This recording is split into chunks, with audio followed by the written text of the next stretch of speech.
Përshëndetje dhe mirë se u gjetëm sërish në këtë kanal, në këtë video të radhës. Sot do ndaj me ju një temë, në fakt është një dëshmi e një djali i cili më kërkon këshilla.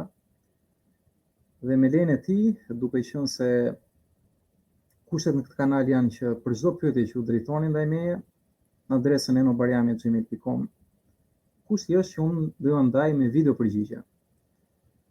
Kjo për efekt kohe, sepse të shkruarit shumë ndonjëherë merr 5 orë, 6 orë, po të është me shkrim, kurse një video merr 40 minuta dhe përgjigja jo vetëm që jepet në kohë, por mund të jetë për ndihmë edhe për komunitetin, për të tjerë ndjekës që mund të kenë probleme të ngjashme. Kështu që do ju lutesha me dashamirësi të gjithë ju që më drejtoni pyetje, ato mund të jepen vetëm në këtë kusht, që unë mund t'ju kthej përgjigjen me një video përgjigje le ta quajmë. Dhe këtu një djalë më shkruan, thotë përshëndetje, po i shkruaj pasi kam parë disa video në kanalin tuaj, jam një djalë që jetoj në një vend bashkimit evropian, u bën disa vite që dhe ndodhem thotë në një gjendje shumë të rënduar emocionale. Pasi as vetë nuk e di si të dal, ndoshta thotë djali nga zhgënjimet dhe vështirësitë e shumta që kam kaluar në jetë, këto vitet e fundit jam mbyllur në vetvete, e vetmja gjë që bëj është punë shtëpi thotë, nuk kam asnjë familjar afër dhe kur kontaktoj me ta nuk më kuptojnë dhe mendojnë se unë jam shumë mirë. Më të shkruan kam rezistuar mos të bie thotë prej alkoolit dhe kjo është gjë shumë e mirë, pasi e di që ato vese nuk më ndihmojnë të dal nga kjo situatë, lavdi Zotit. Do dëshiroja thotë të flisim i gjatë, çfarë sugjerime të më jepni, ndërkohë unë i çoj disa pyetje dhe djali më përgjigjet, thotë që kam parë qasjen tuaj thotë në lidhje me Biblën dhe jam kurioz thotë, kjo është prapë një gjë e mirë, është shumë i hapur të di çfarë thotë fjala e Zotit, pra shkrimi i shenjtë në lidhje me situatën e tij, që kuptojmë që është një situatë shumë e rënduar dhe me sa unë arrit kuptoj është për disa vite. Pra ndoshta më shumë se 5 vite që djali është në këtë situatë. Pra dallojnë në mënyra si ai shkruan, si i përshkruan. Dhe thotë ka menduar shumë herë thotë ta lexoj thotë Biblën, por ja të jemi sinqert nuk e kam bërë. Ka shumë kohë thotë që kam humbur besimin, pra është dekurajuar djali. Kam humbur besimin në çdo gjë, thotë pasi jeta më ka sprovuar shumë, që kur kam qenë i vogël thotë me hallet e shumta të familjes, me prindër thotë që i kam vuajtur shumë, deri në sot që jam i rritur, kur pata krijuar dhe familjen time, që më vonë ndodhi dhe ndarja thotë. Dhe kjo është shumë keqardhje në fakt.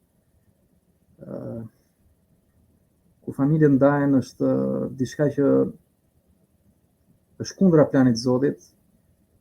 Zoti krijoi burrë dhe grua dhe na thuhet në Bibël që kur burri dhe gruaja bëhen bashkë bëhen një.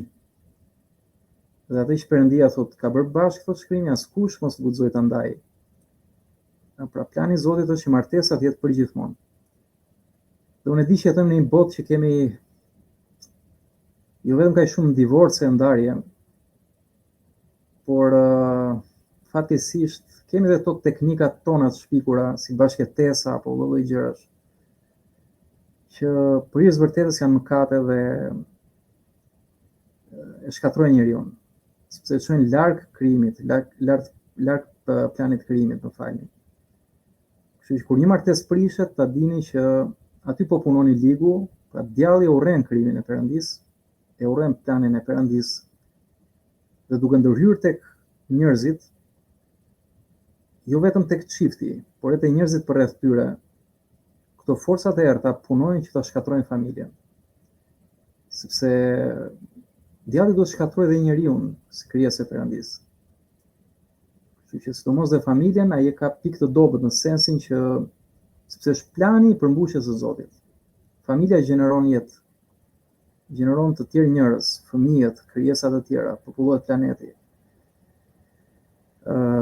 Kështu që djalli është kundra jetës. Çfarë gjeneron jetë? është në Zoti, çfarë gjeneron ndarje, shkatrim, vdekje me radhë është në djalli. Prandaj edhe vetë Zoti Jezu Krisht thot diku që i ligu thot ka ardhur thot të përçaj, të vjedhit, të vrasi, por unë thot kam ardhur t'ju jap jetën dhe jetën me bollëk. Ndërkohë jetojmë në një kohë që është punuar kaq shumë të shkatërrohet familja, ka zënë instancët më të larta. Propagandohet, domethënë, që familja nuk është një gjë e veçantë, mund të divorcohesh, të rimartohesh disa herë, bashkëton, të pëlqen, e lë, është bërë si në kompjuter, domethënë. Që çfarë pëlqen e merr, çfarë s'pëlqen ashtu, e përdor e flak, domethënë janë bërë njerëzit tamam objekte, dhe ky është materializmi i kohës pa Zotin. Dhe jo vetëm kaq, po sulmojnë dhe gjinit, jemi vetë dëshmitar se si sulmohet gjinia mashkullore, burri, gruaja, dhe kemi sot 72 gjini zyrtarisht në Amerikë. Ka dhe njerëz që identifikohen si mace, pra që janë jo vetëm gay ose lesbike ose transgender, pra njeriu çfarë nuk shpik dhe nuk i bën njeriu këto dashur. Miq, të dini që kjo nuk është asgjëre, shkrimi shenjtë në Bibël flet qartazi. Janë forcat satanike mbrapa këtyre njerëzve. Këto frymëra të liga që shkatrojnë krijimin. Kështu që ndaj më vjen keq që ndala të kjo gjë. Pra shkatrimi i kësaj familje që thotë ky djalë, që Zoti ta mëshirojë dhe ta bekojë dhe ta çojë në rrugën e drejtë. Jam i inkurajuar në fakt nga ky bisedim me këtë djalë, sepse me sa duket ai ka marrë një vendim goxha të mirë për jetën, po do ta shohim në fund.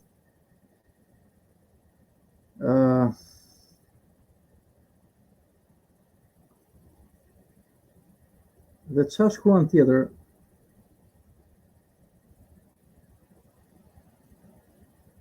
Të në fakt, po ndalem pak në një përgjigje inkurajuese që i çova në Bibla djalit. I them që përshëndetje, i them më vjen keq për gjendjen tuaj, ju më kuptoj plotësisht. Dhe i them që ju inkurajoj të mos dorëzoheni.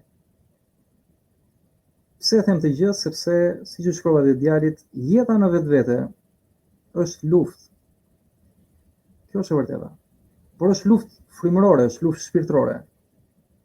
Jo vetëm nga gjërat që shohim, nuk po flasim për luftë fizike me armë. Kjo është shumë keq që njerëzit vriten me armë, po flasim për luftë shpirtërore. Dhe kjo luftë fillon së pari me veten, sipas shkrimit të shenjtë. Pra luftën e kemi me veten mirë.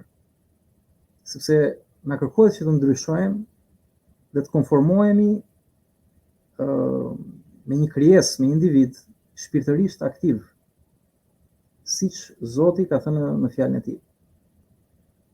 Dhe për ne besimtarët e Krishterë, përsosmëria të çon te konformimi sa më shumë me imazhin e Krishtit. Krishti është, si thua, si më thuash, në Bibël thotë plotësojnë si besimit. Pra është pikërisht heroi, figura, kampioni. Pra si të bëhesh sa më shumë si Krishti, që ka që të gjitha. Pra lufta fillon së pari me veten, i them, së dyti fillon me njerëzit që na bëjnë keq. Pra hapi parë është vetja, hapi dytja njerëzit, por më tej, i them, vazhdon me vetë të ligun, me djallin. Janë forca frymërore, janë frymëra, shpirtra. Sot, në këtë kohë materialiste që jetojmë, ne i themi energji, se duam terma shkencor. Pra njeriu kur flet me terma shkencore ndihet komod. Kur i flet për të vërtetën, thotë po ky është fetarizëm, ç'është ky fanatizëm, mendjengurësi e tjera gjëra. Pra le të quajmë energji, me që nuk doni, dikush nuk mund mos jetë komod me këto demon, djaj, gjinde, shpirtra. Pra këto energji të këqija, energji negative, i themi, se edhe keqja nuk na pëlqen. Njerëzit janë bërë gjithë shkencëtarë aty Zotit, po hajt. Pra shkruhet në Bibël, i them, sepse betejë jon, dhe citoj këtu nga Efesianëve 6:12, pra ata që jeni shkrimin, shkruhet në Bibël sepse betejë jon nuk është kundër gjakut dhe mishit, pra jo kundër njerëzve, por kundër sunduesve të botës, së errësirës së kësaj epoke. Pa ka një botë errësire në këtë epokë që jetojmë. Kundër frymërave, thotë shkrimi i shenjtë, të mbrapshta në vendet qiellore. Pra është një shtresë qiellore ku aty operojnë të gjitha këto frymëra satanike. Dhe kur njerëzit nuk jetojnë, si thuash, për të njohur Zotin, po jetojnë vetëm si divi. Ata mund të bien prej lehtësisht e këtyre frymërave, siç ka rënë edhe djali. Në duhet ta them të gjë dhe ai lavi Zotit e pranon dhe ndaj ne kemi bashkëseduar në këtë gjë, sepse shoh tek ky djalë një zemër të hapur për Zotin dhe Zoti ta bekoj. Thënë këto i them dhe nisur nga situata juaj, që duket të jetë një akumulim i madh vuajtje shpirtërore, sikurse thash fillim, këshillën e vetme që mund t'ju jap është së pari të kërkoni them ndihmën e Zotit në lutje. Lutja, të dashur miq, nuk është ritual fetar sipas Biblës, ë. Ka fe sot, ka fetarizme që mësojnë lutjen ritual, ë, formalizëm. Zoti thotë, nëse bën atë formalizmin, është kot që e bën, domethënë. Është më mirë mos lutesh fare. Zoti thotë, lutja është komunikim me krijuesin tënd. Kur ne lutemi, komunikojmë me Zotin. Na duhet thjesht të përulemi dhe ta kërkojmë me gjithë zemër. Dhe Zoti përgjigjet, këtu është gjithë muhabeti. Kur jemi sinqert para Zotit. Jo hipokrit, thjesht siç janë të teoritë sot, i flet universi manifestohet. Këto janë gjëra pagane. Manifestojnë frymërat e liga, Satani t'i plotson dëshirat që mos vesh me Zotin. Është shumë e thjeshtë. Nëse dikujt i ka dalë me këto ligjet e tërheqjes me këto gjëra, i dijeni që frymërat e liga e kanë bërë atë dëshirë realitet, siç i bën dhe gjeniu llampës nëpër prava, që mos kërkosh Zotin, mos shtohesh, është shumë e thjeshtë. Dhe i them, nëse lutesh me sinqeritet dhe me zemër të hapur, Zoti do të ndihmojë. Dhe i them, vetëm ai të ndihmon, ai na ruan dhe na forcon në këtë betejë frymërore. Pra është luftë shpirtërore dhe vetëm Zoti të bën që t'ja dalësh, të jetosh. Në këtë luftë që fillon vetja, vazhdon dhe njerëzit dhe mbaron tek principatat qiellore. Frymrat, energjitë e këqija. Dhe i them, por ka një lloj kushti që Zoti do veprojë sipas besimit tuaj. Por nëse luteni me besim, besimi bashkëvepron me frymën e shenjtë. Nëse luteni pa besim, është sikur mos lutesh. Sepse pa besim, thotë shkrimi, është e pamundur ti pëlqesh Perëndis. Dhe i them, shkruhet diku dhe i kutoj vargun e profetit Isaia, kapitulli 40, vargjet 29-31. Ai, pra Zoti, i jep forcë të lodhurit dhe rrit fuqinë e të këputurit. Të rinjt mundohen dhe lodhen, të rinjt e zgjedhur me siguri pengohen dhe rrëzohen. Por ata që shpresojnë te Zoti fitojnë forca të reja. Ngrihen me krah si shqiponja, vrapojnë pa u lodhur dhe ecin pa u lodhur. Amen. Pra shkrim profetik. Do thoni, që e bukur si shkrim, po ne nuk e dim. Po nuk është nevojë ta dish. Unë kam jetën time dëshmi që gjithçka që shkruhet në Bibël, për njeriu që beson këtë fjalë të Perëndis, që është e gjallë dhe vepruese sipas shkrimit, këto gjëra ndodhin, plotësohen në jetën e tij. Duhet vetëm besim. Vetëm besim. Dhe nëse lutesh me besim, po Zoti do t'i japi forca të reja, energji të reja, le të themi, që ta kuptojmë. Dhe do të ringre, edhe kur rrëzohesh keq as i fare, në mënyrë të bjesh. Flasim shpirtërisht. Zoti të ngre. Dhe pasi ngrihesh, ti mund të vraposh edhe pa u lodhur, dhe të ecësh pa u lodhur. Ti jep krathut si shqiponja, thotë shkrimi. Pra janë për të përshkruar të vërteta frymërore Bibla. Nuk përshkruan gjëra figurative, nuk janë prava. Përshkruan botën tonë shpirtërore. Zoti e ripërtërin shpirtin e njeriut dhe jep kaq shumë forcë të bëj ballë të gjitha këtyre forcave negative, që janë kundra Zotit dhe kundra njeriut normalisht. Ky është hapi parë, lutja. Kurse hapi tjetër, i them djalit, është që të kërkoni një kishë të mirë. Pse i them kishë e mirë? Sepse ka dhe kisha që është e vërteta, nuk mësojnë Biblën ashtu siç është.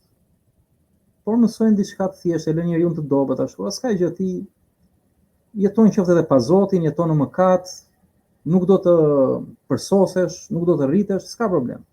Jo, kisha është që njeriu të rritet. Është ta ndihmojë njeriu, të afrohej me Zotin. Dhe i them kërkoni një kishë të mira në vendin ku banoni dhe të shkoni të paktën i them çdo fundjavë. Ja? Dhe i them që unë i këshilloj kishat protestante, pra ungjillore protestante, për vetëm arsye, jo sepse unë bëj pjesë të kjo kishë, por sepse në këto kisha mësohet Bibla, domethënë mësohet Bibla në thellësi dhe mësohet edhe aplikimi i Biblës në jetën e përditshme. Çka unë gjykoj se është më afër kishës së parë themeluar në Jezu Krishti. Pra kisha, më falni, nuk është godin, nuk është institucion. Është vendi ku predikohet fjala e Zotit në mënyrë që njeriu të përmirësojë jetën e tij dhe të ketë shpresë për të ardhmen, për jetën e përjetshme. Kjo është gjithë çështja. Për shpëtimin e shpirtit. Gjithë çështja ky është shpëtimi i shpirtit. Në këtë jetë dhe në jetën e ardhshme. Sepse shpirti është jeta, njeriu është shpirti që jeton në trup, nuk është trupi. Lavdi Zotit. Por i them diku tjetër që pavarësisht kësaj gjëje, edhe kishat e tjera, si ato të traditës katolike, si ato të traditës ortodokse, patjetër që unë i respektoj, dhe nëse zemra jote është atje, shko atje, nuk ka asnjë problem. Por me sinqeritet unë këtë jap sepse i kam provuar gjitha këto tradita dhe këtu, si thua, kam parë që njerëzit përpiqen që ta zbatojnë fjalën e Zotit. Ndërkohë tjerat kanë më tepër rituale, kanë më tepër ato traditat që nuk janë keq, por gjithë secili pasaj e zgjedh vet. Ishte thjesht një sugjerim. Dhe i them aty në kishë mund të kërkoni një takim me pastorin në kishës dhe t'i tregoni shqetësimet tuaja. Kisha i them do t'ju ndihmoj jashtë mase, qoftë me këshilla, qoftë me përkraje, qoftë me studimin e Biblës së Shenjtë. Dhe veçanërisht edhe të lutem për ju i them. Lutja i them ka shumë fuqi. Dhe Zoti vepron aty ku njeriu e kërkon për ndihmë me gjithë zemër. Shkruhet i them diku dhe citoj nga Jakobi 5:16. Rrëfejani fajet njëri tjetrit dhe lutuni për njëri tjetrin, që të shëroheni. Shumë fuqi ka lutja e të drejtit kur bëhet me gjithë shpirt. Pra kupton, rrëfeu njëri tjetrit, shqetësimet që ke, fajet që ke, çfarë mendon se ke bërë gabim në jetën tënde. Dhe lutuni thot për njëri tjetrin. Flitet tu për të krishterët, se të krishterët janë kisha, nuk është godina thënë. Dhe shkrimi thot, nëse bëni këtë do të shëroheni. Kuptoni, gjithë kjo dhimbje shpirtërore shërohet kur ti rrëfehesh tek njëri tjetri. Dhe kur lutesh Zotit ose kur i kërkojnë të tjerëve, besimtarëve të luten për ty. Dhe thot, lutja të drejtit thot ka shumë fuqi. Pa jo thjesht fuqi, jo thjesht do realizohet, po ka shumë fuqi thot kur bëhet me gjithë shpirt. Dhe lutja me gjithë shpirt e bën vetëm një besimtar. Dhe i them, këto janë hapat që jeta e njeriu të transformohet dhe të bekohet. I përsëris një është lutja për ndihmë dhe drejtim të Zotit, ky është hapi i parë. 2, kisha, që është komuniteti shpirtëror i besimtarëve, njerëzit që jetojnë shpirtërisht në këtë botë dhe nuk si thua mposhten ato fuqi të errësirës, sepse jetojnë në fuqinë e dritës. Dhe 3 i them Bibla që është fjala e jetës, që nuk është thjesht ta dish ti, por është e jetosh fjalën e jetës. Pra jeton një jetë shpirtërore, jetën në dritë. Dhe them, nëse shikoni te kanali im, dhe këto a them e juve të dashur miq të ndjekës, aty ka disa dëshmi, them se si njerëz edhe pranë vdekjes kanë gjetur fuqi, kanë gjetur urtësi dhe zgjidhje për jetën, për çdo problem të jetës.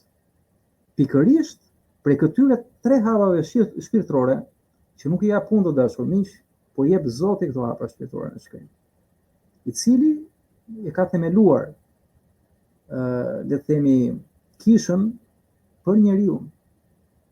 Pra kisha është kështu Bibla ku bëhen lutjet, që njeriu është i thirrur të jetë pjesë e një kishe. Pra jo të shkojnë në një godinë të bëjnë rituale, po flas për këtë, nuk është kjo kisha. Kisha sipas Biblës është një komunitet njerëzish shpirtëror që të përkrahen, që edhe kur ti nuk flet me ta, vetëm prania me këta njerëz ty të influencon dhe ti bëhesh si ata, merr virtyte, të cilat Zoti ja jep atyre. Pra bekimet që Zoti jep atyre, i merr edhe ti. Pra janë shenjtor me pak fjalë. Jo se kanë bërë ndonjë gjë, thjesht besojnë në dashurinë, në mirësinë dhe në gjithë bekime që Zoti jep falas Zoti, të gjitha këto. Po njerëzit duan psikolog, duan kështu, okay, paguani, rrini atje, pa ata do zgjidhin, pasi kurosh kancerin me pomadë them. ti ke kancerin e zënë në tru, i vë pomad këtu ballit dhe thua se do shërohet kanceri në tru. Jo, kanceri në tru do përbrënda ndërhyrje. Përbrënda e bën vetëm Zoti. Fryma e shenjtë. Dhe fjala e tij na drejton që ta njohim dhe të jetojmë këtë jetë të shenjtë. Lavdi Zotit. Dhe i them, nëse ju duhet ndihmë të i them për përmbushjen e këtyre hapave, mund të më jepni vendin ku jetoni dhe mund të kërkoj i them për ju një kishë të mirë dhe t'ju nis adresën dhe kontaktet. Kjo vlen edhe për ju të dashur. Ndjekës, nëse kërkoni një kishë aty ku banoni, mund të më thoni, mund të më shkruani eno@gmail.com, unë do bëj kërkimin tim dhe në bazë asaj që unë njoh, patjetër që do lutem për të, që Zoti të më drejtojë. Si besimtar unë nuk marr asnjëherë vendime pa ndihmën e Zotit, këtë e ka çdo besimtar. Mund të sugjeroj pastaj kishat të cilat unë sipas asaj që shoh i gjykoj si kisha të shëndetshme biblikisht dhe shpirtërisht. I them, nëse më jepni dhe emrin tuaj, i them, mund të lutem edhe për ju, i them, vetëm nëse keni dëshirë, shpresoj të kem ndihmuar me këto time për të dalë nga kjo gjendje më i fortë dhe të kem mirëbesimin tuaj që këto këshilla, i them, do i ndaj edhe në kanalin tim, sepse dua që t'i vinë ndihmë dhe njerëzve që kanë sida të ngjashme me këtë tuaj. Djali më përgjigjet dhe më thot, mirëmbrëma, thot, e kam menduar shumë herë të shkoj në ndonjë kishë, pasi edhe i vogël, thot, kam pas shkuar gjithmonë në një vend në Shqipëri, që nuk po e them për çështje anonimati, ku janë ruajtur, thot, traditat e vjetra katolike, dhe lavdi Zotit, që ruajnë edhe sot, thot. Pastaj djali shkruan që thot, me të vërtetë, thot, njerëz që bëjnë keq sot, thot, nuk janë të pakët. Pasi nuk arriti kuptoj, thot, kam shumë vite që mundohem vetëm të rregulloj jetën time, punoj me ndershmëri, thot djali, jam treguar shumë human dhe kemi ndihmuar njerëz që ndoshta se kanë merituar, thot, unë bashkë me familjen time.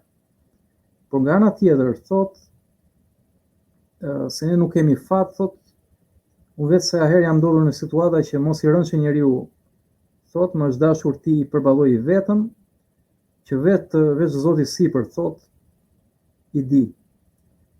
Dhe në familjen time që jemi shumë të pakët, ka ndodhur një ftohje, thot, e pa kuptim, pasi jemi lodhur duke ndihmuar të tjerë pafund për njëri tjetrin, dhe kjo është një pikë shumë interesante që do ta shohim këtu. Pra, thot, jemi lodhur duke ndihmuar të tjerë, thot, pafund, dhe për njëri tjetrin, thot, nuk jemi më. Më ka bërë përshtypje që në shtëpi ka pasur raste, vëmendje këtu të dashur, ka pasur raste ku kam gjetur, thot, objekte të çuditshme, thot. Ndonjëherë, thot, flok të mbështjella të lidhura tek kangjëllat e krevatit. Mos harrojmë, lufta shpirtërore fillon me njeriu, me veten, pastaj me njerëzit për qark. Dhe këta njerëz përdoren nga frymërat e liga, satanike, djallëzore. Pra kam gjetur objekte të çuditshme, thonë, ndonjëherë flok të mbështjella të lidhura tek kangjëllat e krevatit. Nuk është, thot, që besoja në këto gjëra, por ndonjëherë, thot, nuk i dihet, pasi edhe në shtëpi, thot, nuk dihem mirë, thot. Mendoj se ka prezencë të keqe në shtëpi. Pra djali ndjen një prezencë të keqe. Ja ku dalim në temë. Me njerëzit jam i ftohur, këto janë simptomat e këtyre frymrave. Pra jam i ftohur me njerëzit, thot, i bllokuar, ndoshta kjo sepse më kanë rënë të njoh shumë njerëz të poshtër, thot, dhe manipulues. Këto ja kam shpjeguar edhe një personi të familjes që mbase, thot, vjen për vizitë, unë i kërkova të merrte në një objekt të shenjtë te kisha e Laçit. Pra kisha e Laçit është një vend, në këto që quhen në traditat tona si vende të mira, që ta mbaj në shtëpi, thot, unë mendoj që do i shkruaj sërish, e vlerëson angazhimin dhe kohën, lavdi Zotit, edhe unë e vlerësoj sinqeritetin e djalit.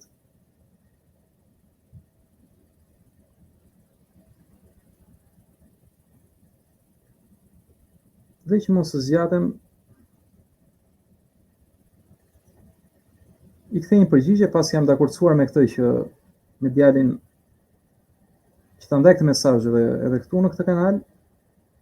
Djali dha dakordsinë lavdi Zotit, sepse është në ndihmën e të gjithëve ky informacion. Edhe I them, gëzojmë që keni trashëguar traditat krishtere, dhe që mendoni të jepni vlerësimin që meritojnë, por I them ju lutem konsideroni faktin që si të krishterë ne nuk lindim, askush nuk lind I krishterë. Por të krishterë I them bëhemi vetëm nëse vendosim të ndjekim Krishtin. Thë ndryshe, të bëjmë atë që na porosit fjala e tij në Bibël. I them që një madje mjaft të vetë quajtur të krishterë, të lindur në familje me traditë të tillë që as nuk e njohin Krishtin si Zotin e vërtet. Por besojnë I them ngjashëm me fetë të tjera.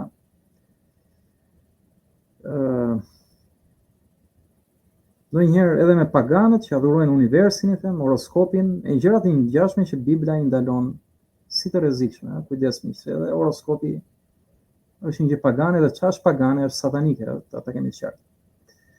Kështu dhe universi ka ato skemat e veta që njerëzit që e ndjekin nuk është se kanë për të pasur në një gjë që sill bekimin në jetën e tyre. Bibla paralajmëron për këtë gjë.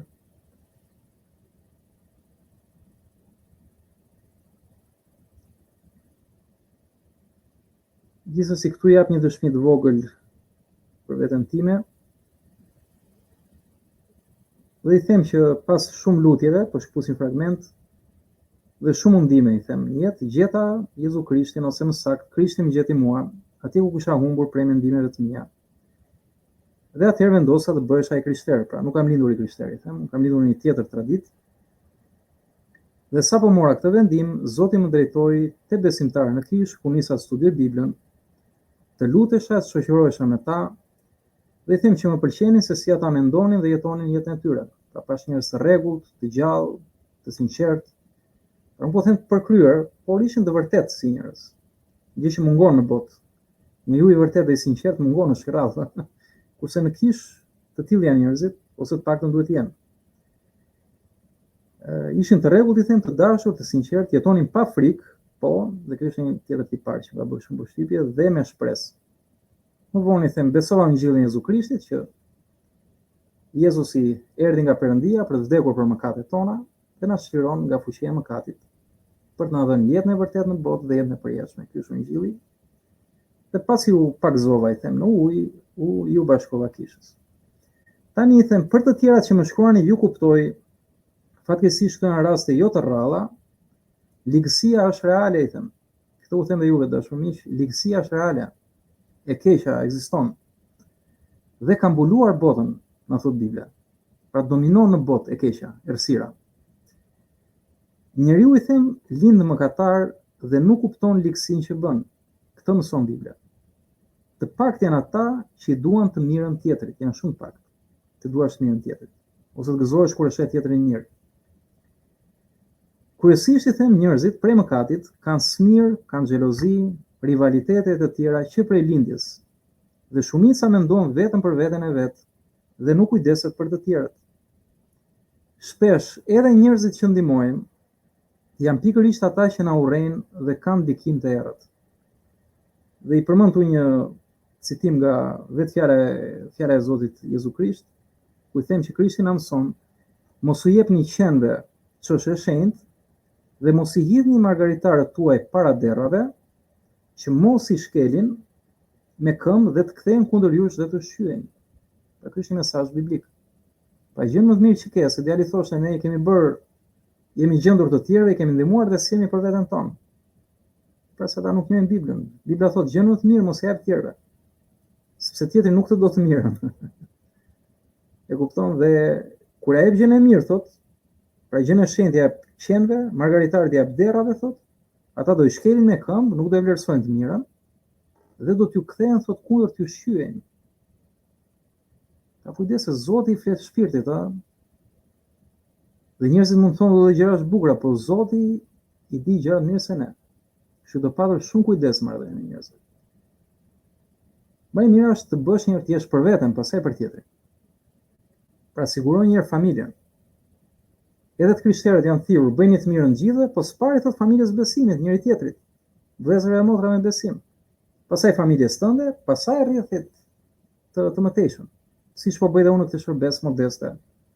Lavdi Zotit, falenderoj Zotin që më ka dhënë kaq shumë bekime ku mund të gjej dhe kohë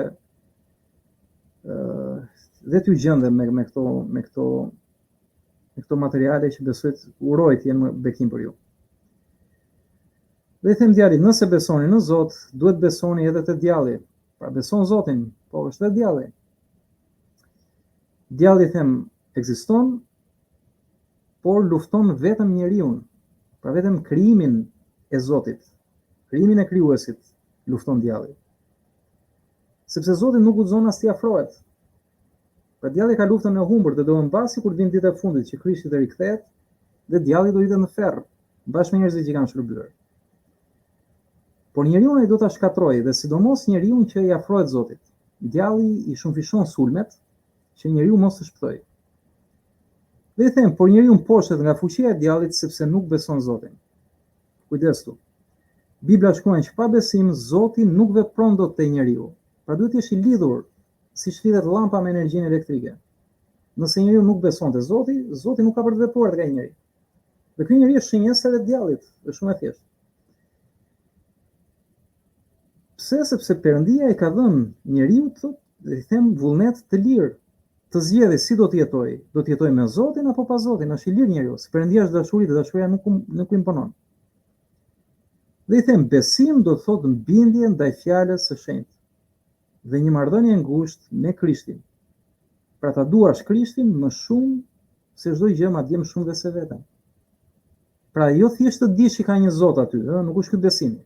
Se shumë njerëz sot nuk besojnë, ka një Zot aty. Po kjo është 94% e popullsisë e beson këtë gjë. Dhe prapë janë të shkatruar nga sulmet e errta djallëzore. Pse ndodh atëherë? Atëherë ndodh sepse nuk është besimi i vërtet. Pra të dish thjesht që ka një Zot aty, ta pranosh në ana intelektuale, nuk është besim sipas Biblës. Është thjesht, si thua ti, ke një lloj parandjenje ose një bindje intelektuale. Ose di njerëz që besojnë dhe bie dakord me ti me ta. Pra nuk është besim dhe këtu i them gabojnë shumë njerëz, kujtojnë që besojnë, por nuk janë besimtarë. Dhe rrin indiferent ndaj njohjes së Perëndisë. Dhe si rrjedhoi, djalli vepron te këta që t'i shuaj edhe atë pak besim që ata mendojnë se kanë. Këtë urësi na jep Bibla dashur. Dhe këtu do ndalem në ato që më thot djali, them nga sa po më thoni, ndoshta mund t'ju kem bërë magji. Është jam është e tmerrshme si njerëz vazhdojnë, po kjo është një gjë shumë e vjetër. Janë tradita shumë vjetra këto magjit. Magjit, yshtjet janë pagane dhe janë gjëra okulte, janë gjëra shtrigash, më kuptoni. Dhe njerëzit i bëjnë këto gjëra sepse i duan të keqen tjetër. Pra mund t'ju bërë magji, them, dhe mund të jeni nën mallkim, për sulm direkt satanik. Në momentin që e zëm tjetri ka smir, po të bën edhe një magji, përmbushet vepra e djallit. Pse do thoni jo? Sepse nëse ai ka smir, e ka vetëm shpirtërore atë gjë, e ka në zemër. Po kur ai futet edhe një objekt në mes, ky objekti, si thua, ngarkon energjinë e shpirtit të tij. Pra përçon atë energji te ky objekti. Dhe kur objekti dhe shpirti bëhen bashk, magjia plotësohet. Dhe njeriu që nuk beson, pra djali thotë, unë vina një tradit kështu, prindrit ashtu, i them një të afërmit të marrë një objekt të këshelashe, pra ai kaq beson, por shumë pak ky besim. Puna është jesh i lidhur me Perëndin, siç tham, e para lutja, kisha, shkrimi shenjtë Bibla. Janë armatime frymërore. Dhe Perëndia të mbron sepse je i mbushur me frymë, je i mbushur me dritë. Pra mund të jeni në mallkimi, them, lajmi i mirë, këtë mallkim mund ta prish vetëm Zoti Jezu Krishti. Jezusi është Perëndia ardhëmërisht. Pra frymërorja dhe fizike, pra bëhet një këtu. Po ta lidh pak me konceptin e të parës. Pra fryma e shenjtë shkoi tek Virgjëresha Mari dhe lindi Krishti. Ëngjëlli tha do quhet biri i Perëndisë, sepse do shpëtoi popullin e tij nga mëkatet e tyre. Mëkati është fuqia e mallkimit më e madhe, që çon në vdekje frymërore të përjetshme. Dhe diku tjetër thotë, prandaj erdhi dhe biri i Perëndisë që të shkatroi veprat e djallit. Pra më kuptoni, vetëm Krishti e ka këtë pushtet. sepse është fryma e shenjtë vetë Perëndia në bashkëveprim me fizikën, me njeriu, dhe Perëndia bëhet njeri për të shkatruar pikërisht frymën e keqe, djallin, që përmes njerëzve i bën keq njerëzve të tjerë. Pra janë, po ta thjesoj, janë disa frymra të liga që janë satanike, demonët, është dhe një Perëndi, një frymë e shenjtë që vjen tek njeriu dhe njësoj siç bëjnë demonët në formë ngjashme që veprojnë përmjet njerëzve dhe ai vepron nëpërmjet Krishtit, shenjtorëve, apostujve, profetëve dhe shkatrojnë gjithë këto punët e djallit. Por ama piknisja është Jezu Krishti, Perëndia e ardhur në formë njerëzore. Dhe i them, ai ka pushtetin absolut si mbi jetën edhe mbi vdekjen, se shkruhet në Bibël kjo, që Jezusi, Krishti ka çelësin e jetës të vdekjes, ka çelësin e parajsës dhe të ferrit, janë në pushtet. Pra Zoti nuk është yin and yang, drita me errësirën, kështu. Zoti është përtej, i ka të dyja në pushtet, dhe jetën dhe vdekjen. Më kuptoni? Dhe i them, objektet e kishave që ju referojnë, nuk jam i sigurt nëse ju ndihmojnë. Një i them besimtar, madje edhe klerik, si nga kisha katolike, ortodokse, disa i kam miq, i them, të cilët njësoj si ne, i them, të krishterët ungjillor ose protestant, besojnë se nuk vepron objekti i shenjtë, i them, tek jeta e njeriut, por besimi i njeriut tek Zoti. Më kuptoni? Pra objekti vetvete nuk është asgjë. Objekti, i them, përbën shpesh vetëm një pikë referimi. Ndërsa i them, edhe ata që shkojnë tek kisha e laçit, që ndodh që edhe të shërohen, ose të ndodhin aty shenja dhe mrekulli dhe ndodhin, ata i them ndihmohen prej mëshirës së Atit tonë qellor, pra Perëndia she, si thua, thirrjen e tyre për ndihmë, dhe Perëndia që është i mëshirshëm i ndihmon Zotit, sepse Zoti është i tillë, është dashuri, është i mëshirshëm, është i mirë, dhe atë pak besim që kanë ata, që ata kujtojnë se e jep objekti, Zoti nuk e vë re dhe vepron te këta njerëz, sepse ka mëshirë, i dhimbshëm. Ja vetë edhe Jezu Krishti na përmend disa herë që ai pati kë dhe pati dëmshuri dhe shëroi, pati kë, pati mëshirë, e ndihmoi, e ringjalli, i dha shikimin, e shëroi nga smundjet. Prandaj them, me të njohur Krishtin njohim dhe natyrën e Perëndisë. Lavdi Zotit. Pra i them, është mëshira e Atit tonë qellor që ata janë shëruar dhe jo nga gurët dhe muret apo objektet. Ku e bazoj këtë? Vetë Bibla mëson këtë gjë dhe i them që Bibla mëson për këtë gjë. Dhe i citoj nga Veprat e Apostujve, i them, Perëndia që bëri botën dhe të gjitha gjërat që janë në të, për këtë shkrimi, duke qenë Zoti i qiellit dhe i tokës, nuk banon në tempuj të bërë nga duart e njeriut. Pra këtë thot Bibla, Zoti nuk banon në tempuj, në godina që ndërton njeriu. Dhe as thot shërbehet nga duart e njerëzve. Pas ne nuk mund ta shërbejmë Zotin. Pra praktikisht çfarë bëjmë ne këtu në botë, Zoti nuk i duhet fare. Ne na duhet Zoti. Po Zoti thot ta doni tjetrin, ta ndihmoni tjetrin, të shërbeni me dashuri, por ne thot që të shërbejmë tjetrit, kurse Zotit ne nuk i shërbejmë dot. Por nëse duam tjetrin dhe i shërbejmë tjetrit, atëherë thot është si të ma keni bërë mua. Pra Zoti kërkon që të duam njëri tjetrin, ta duam pa kushte dhe ta ndihmojmë.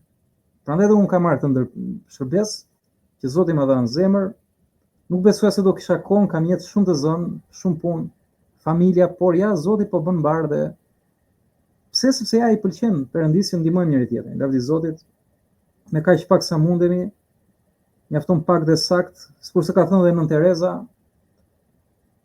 nuk mund të bëjmë gjëra të mëdha, thoshte Nën Tereza, por mund të bëjmë gjëra të vogla me dashuri të madhe. Kështu që lavdi Zotit, dashuria është gjithë thelbi, se Perëndia është dashuri sipas Biblës. Amen.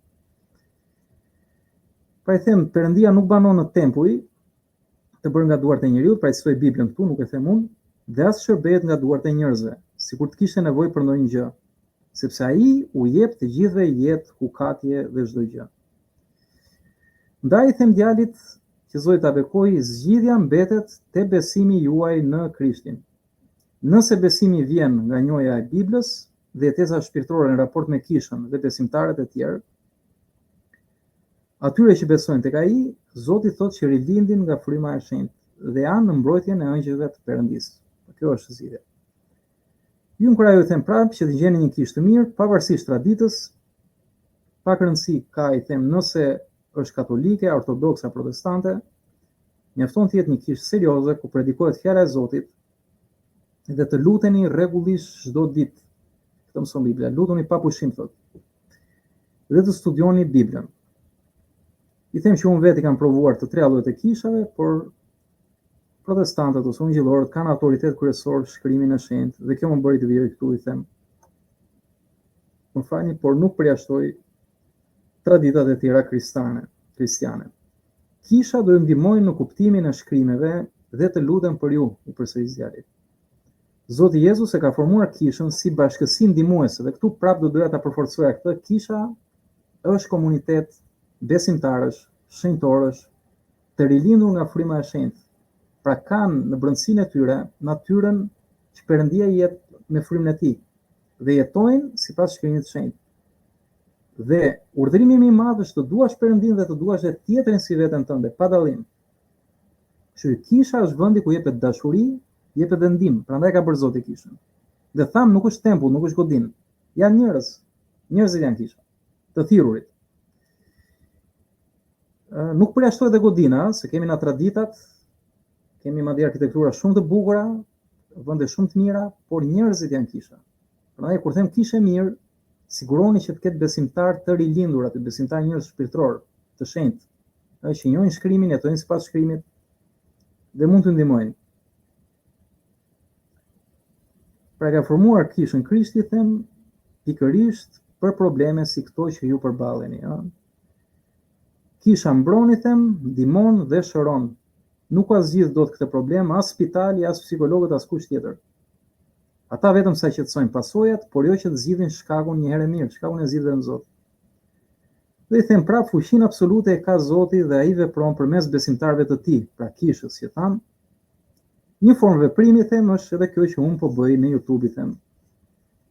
I citoj më poshtë fjalët e Zotit Jezu Krisht, ku thot tek Mateu 16:18, dhe unë po ju them gjithashtu se ti je Pjetri, i flet për Shën Pjetrit, dhe mbi këtë shkëmb, se Pjetër do thot gur, pra shkëmb, dhe i thot mbi këtë Pjetër, mbi besimin tënd, i thot, unë do të ndërtoj kishën time dhe dyrët e ferrit nuk do ta mundin atë. Kujdes.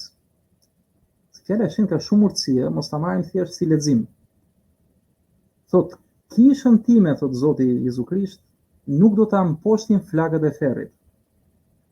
Dhe i sqaroj djalin, them, pra djalli thot, nuk ka fuqi vetëm te bashkësia e besimtarëve te kisha. Pra ku ka besimtar të rilindur, sidomos kur mblidhen bashk, djalli nuk ka asnjë farë fuqi aty. Pra shteron forca satanike, nuk mundet dot, sepse kisha është dritë e botës. Flasim shpirtërore, jo dritë elektrike, Dhe errësira që është fuqia satanike nuk deporton dot në dritë. Drita gjithmonë është mbrapsht. Kështu që kur jemi pjesë e një kishe, jemi pjesë e bashkësisë së dritës. Kurse jashtë kishës, si them, ai bën kërdim. Sidomos tek njerëzit që nuk duan t'ia dinë për Zotin. Këtë duhet ta them. Ata ndonjëherë mendojnë se është jetesë shumë e bukur pa Zotin, është një jetesë materialiste, por shkrimi i shenjtë thotë që ka shumë rrugë që njeriu të duken të bukura, të drejta, po të çojnë në rrugët e vdekjes, në rrugët e shkatrimit. I them djalit, lutuni dhe kërkoni Zotin që të rriteni në besim. Besimi, i them, rritet nga njohja me Krishtin dhe atë e njohim vetëm në shkrimin e shenjtë, pra në fjalën e tij. Dhe në marrëdhënien frymërore që kemi me të, pra një marrëdhënie e përditshme, sidomos në lutje afrohemi me Zotin dhe në fjalën e tij. Sa më shumë të rriten në besim, i them, aq më shumë do të rriten bekimet në jetën tuaj nga prania e Perëndisë dhe do të largohen këto fuqi të errta. I citoj nga Bibla vargun e Romakëve 10:17, besimi pra vjen nga dëgjimi dhe dëgjimi vjen nga fjala e Perëndisë. Kështu që kjo është një përgjigje për ata që mund dëgjues të dashur, miq, që mund të keni pyetje si ta fitoj besimin. Hapi parë është i luteni Zotit, kërkoni Zotin, ose të interesoheni për Zotin. Lutja pastaj është përfundimi i këtij interesi, marrëdhënie me të, po një lutje me sinqeritet, kurse besimi, thot Bibla, rritet me fjalën e Perëndisë. Dhe fjala e Perëndisë predikohet në kishë studiohen. Por sot kemi dhe teknologjinë që ja ndajmë, Biblën mund ta gjeni online, madje me miq të mi, domethënë kemi krijuar dhe një aplikacion, bibla.al. Aty keni të gjithë Biblën në audio në gjuhën shqipe. Keni dhe librat krishterë, filmat krishterë, muzikë, adhurimi, lavdi Zotit. Pra, sot, si thuash, kushdo që do ta njohë Zotin e gjen. Me një klik e gjen. Me një lutje, dhe lutja është më e mira. Po flas për Biblën. Edhe kisha ke online që transmetojnë shërbesat e tyre, lavdi Zotit. Ke kisha që transmetojnë në Facebook, në rrjetet sociale. Por I them kujdes djalit dhe kryshin paralajmërim I sinqert që vlen për gjithë secilin që ka vendosur ndjeki Zotin. I them kujdes, mund të ndodh që ndërsa filloni të shkoni në kish, por edhe ndërsa interesoni për Zotin, në fillim të ketë vështirësira, sepse frymërat liga do të rrisin sulmet, sepse kërkojnë të dekurajojnë dhe të mbajnë të sklavëruar, pasi nuk e duan shfirimin e njerëzit. Ndaj ju duhet patjetër ndihma e kishës në këtë proces. Të flisni hapur me ta dhe ti kërkoni për kraje. Është vështirë të luftohet djalli vetëm, I them. Unë u them këto sërish nga përvoja dhe nga shumë raste që kam këshilluar. Po kushdo që ka zgjedhur të ecë me Zotin, asnjëherë nuk është penduar. Ai do të largojë çdo mallkim dhe do të jap një jetë të re. Kushti vetëm, si për djalin dhe për gjithë ju miq të dashur dhe dëgjues dhe ndjekës të kanalit, është vetëm besimi. Vetëm me besim lidhemi te Zoti. Besim do thotë që mos bazohesh tek ato çfarë ke ditur deri më dje, po të hapësh një rrugë të re, një horizont të ri. Dhe nëse deri më dje ke bërë gjërat pa Zotin, ose thjesht në mënyrë fetare, di që ka një Zot, vetëm merr pjesë në një ritual fetar kishtar dhe kujton se janë rregull, po nuk ka atë marrëdhënie me Zotin. Dhe atë marrëdhënie nuk e përshkruan dot njerëzit, se është personale për çdo njeri. Perëndia është personal, Krishti është personal, një gjithsecilin prej nesh. Pra nëse ke atë marrëdhënie me Zotin dhe ti lutesh me siguri, shkrimi që lexon në Bibël t'jep kuptim. Bashkësia në kishë me vëllezër dhe motra kuptohesh sepse keni të gjithë një njëjtin besim dhe jeni në unitetin e frymës së shenjtë. Nëse jeni në këtë gjendje, ky është besimi I vërtet. Por Zoti I bekon edhe pak besim, mjafton vetëm të nisesh.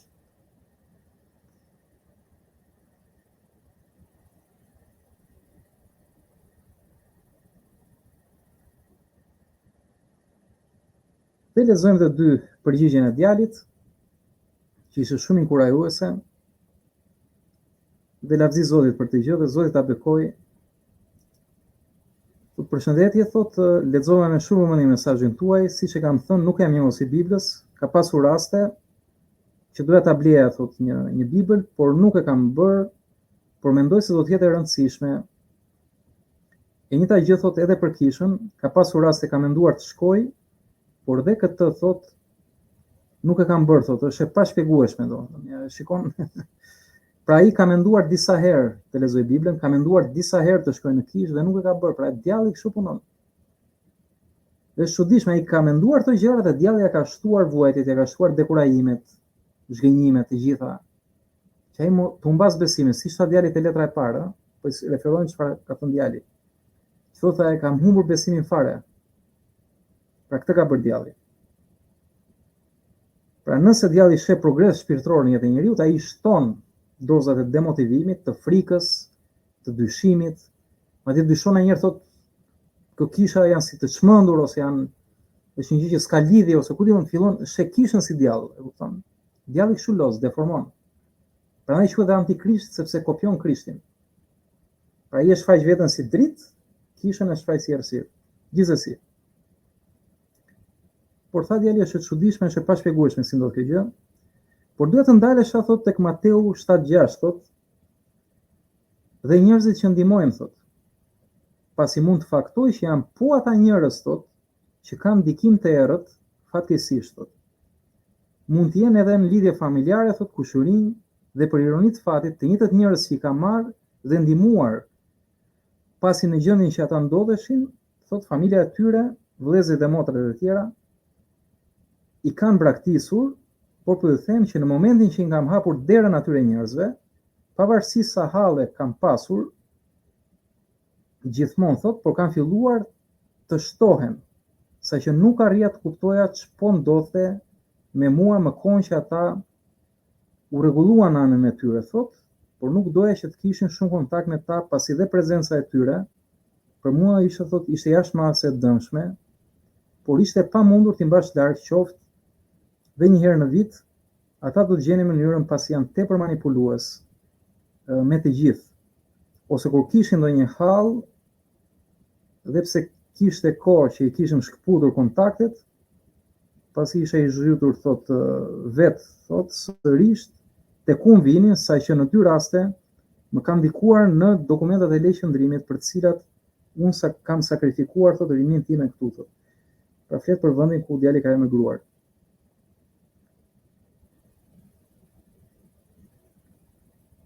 Pastaj unë këshilloj djalin, dhe këtu e mbyllim dhe bisedën. I them gëzojmë shumë që po mendoni seriozisht që të ndiqni rrugën e Zotit. Vetëm të mira dhe bekime do të keni në këtë rrugë. Zoti për herë ndihmon ata që e kërkojnë me gjithë zemër. Për herë, ky është premtimi i Zotit.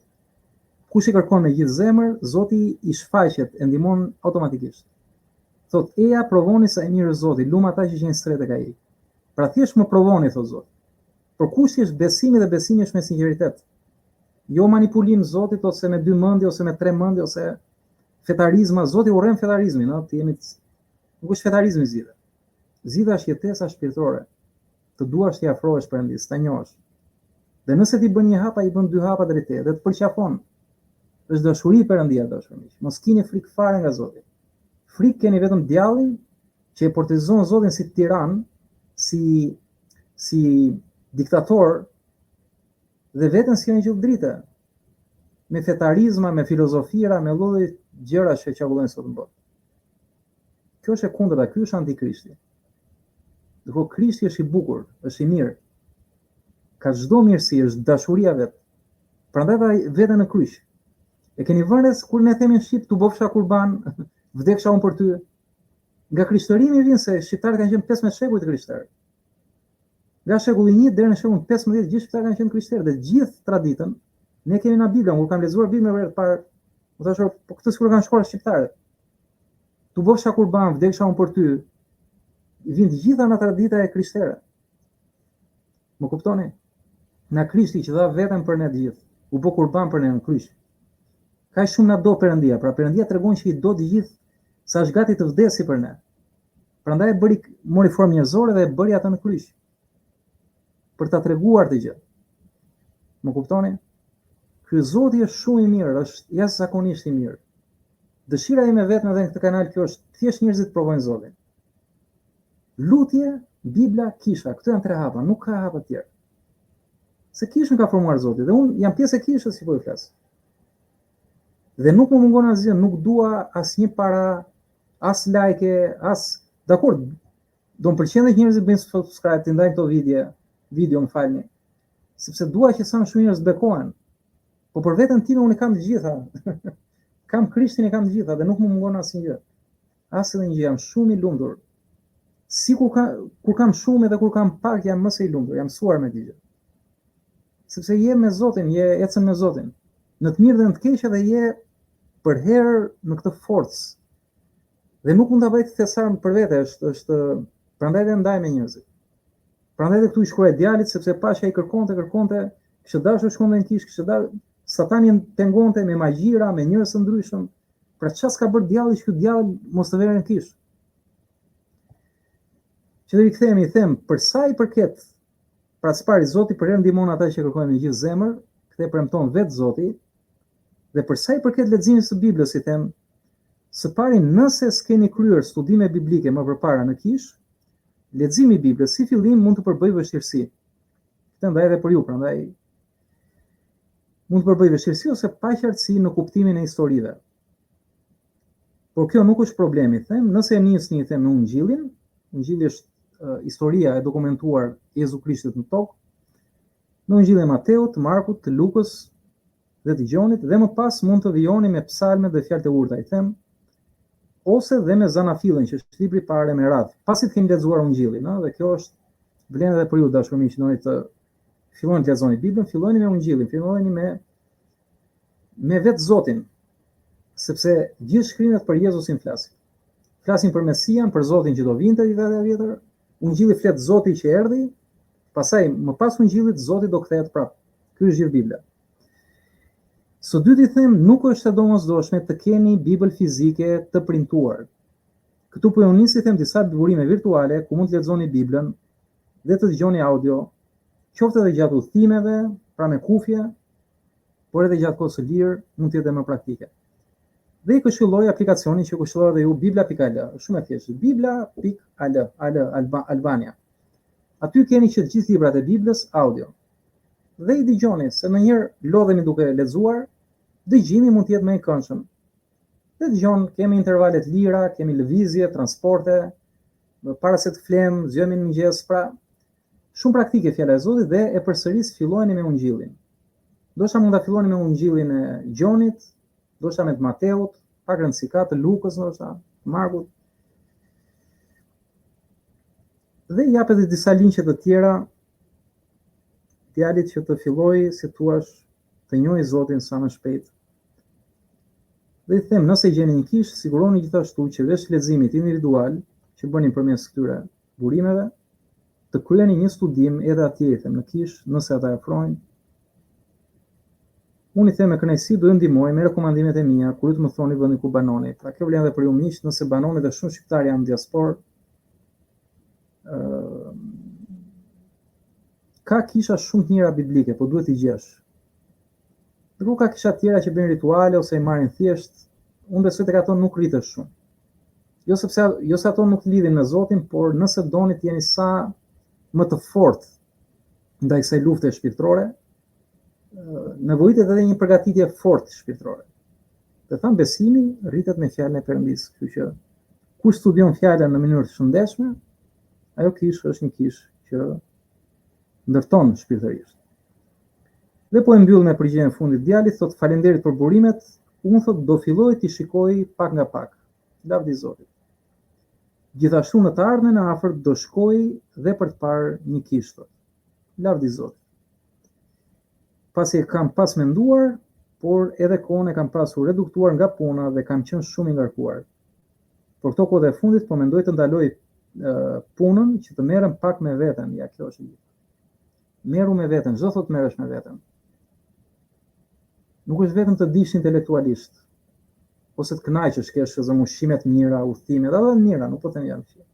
Ose të kesh njerëz që ndajnë një shoqëri të mirë, një miqësi të mirë, janë dhe këto të mirë. Pra miqtë e mirë janë për anën emocionale, na bëjnë ndjehemi mirë. Të kënaqesh trupin, qoftë me sport, ushqime, argëtime të tjera, ose intelektin është mirë. Po të merresh me veten nuk është kjo. Të merresh me veten është merresh me shpirtin. Sepse vetja jonë, identiteti jonë është shpirti ynë. Ne jemi shpirt, qenie shpirtërore. Sepse kështu jemi krijuar, thot na Perëndia. Që edhe ai shpirt është frymë, thot Bibla. Por është I shenjtë. Dhe do të na shenjtërojë. Do të na bëj të jetojmë për atë që jemi krijuar. Dhe kur djali thotë dua të merrem me veten, ky është një pikë shumë e mirë. Do të merrem me veten, thotë, dhe me jetën time personale, pasi u bën thuajse 10 vjet, thot ai, sikurse thashë, e dyshova edhe unë që kishte shumë kohë që ai akumulonte këtë gjendje, që punoj, thot, pa shkëputje dhe kam harruar vetveten totalisht. Thot. Faleminderit, thot, për kohën për të gjitha, mos më falenderoni mua, falenderoni Zotin dhe thot Zoti ju ruajt edhe juve, edhe ju të dashur miq që dëgjoni. Ta mbyll vetëm me këtë këshill, merruni me veten tuaj, merruni me jetën tuaj. Që të njihni sa më shumë veten, dhe të merreni sa më drejt për drejt. Me veten është të merresh me anën tënde shpirtërore. Këtë mund ta bësh vetëm me ndihmën e Zotit. Ta përsëris lutje, studimi shkrimit të shenjtë të Biblës dhe kisha, të gjeni një kishë mirë. Unë jam këtu për të shërbyer, kjo është thjesht një shërbesë krishtere. Lutem që Zoti t'ju bekojë, t'ju hapi zemrën që ta kërkoni atë sa më vazhdon. Kërkoni Zotin dhe nuk keni për të penduar asnjë çast jetës tuaj. Zoti t'ju bekojë. Amen.